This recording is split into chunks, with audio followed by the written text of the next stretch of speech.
Education is the most powerful weapon which you can use to change the world. Nelson मंडेलाचा हा सुविचार आपल्या सर्वांना खूप काही सांगून जातो. शिक्षण म्हणजे एका वाघिणीचे दूध, ज्याला ते मिळाले तर गुरगुरल्याशिवाय राहणार नाही, हे बाबासाहेबांचं वाक्य आणि त्या बाबासाहेबांनी स्वतः सिद्ध करून दाखविले.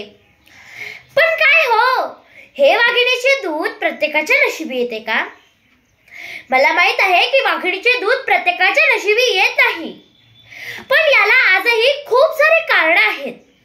बऱ्याच विद्यार्थ्यांना शिक्षणापासून वंचित ठेवतात आणि त्यातलंच एक कारण म्हणजे आर्थिक परिस्थिती. काही मुलं अशी आहेत की त्यांची आर्थिक परिस्थिती बेताची आहे, म्हणून त्यांना शिक्षण अर्ध्यातच सोडावे लागते व पूर्ण आयुष्य अज्ञानाच्या अंधारात ठोकरे खावे लागतात.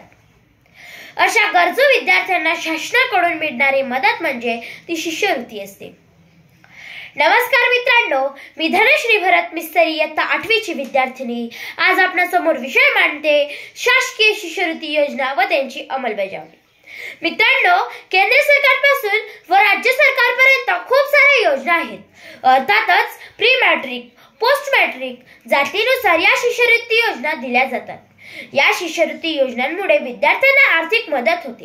तसेच मुलींना उच्च शिक्षणासाठी 100% शिक्षण योजना, तसेच राजश्री शाहू महाराज शिष्यवृत्ती योजनेचा आधार घेऊन डॉक्टर बाबासाहेब आंबेडकर उच्च शिक्षित झालेत व आज आपल्या देशाचा आधार असलेले संविधान दिले.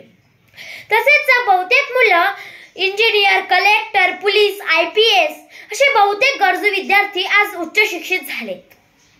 आणि खरंच या शिष्यवृत्ती योजनेचा जर आपल्याला लाभ मिळत असेल तर आपल्या देशाचा तरुण अज्ञानी राहणार नाही याची मला खात्री आहे.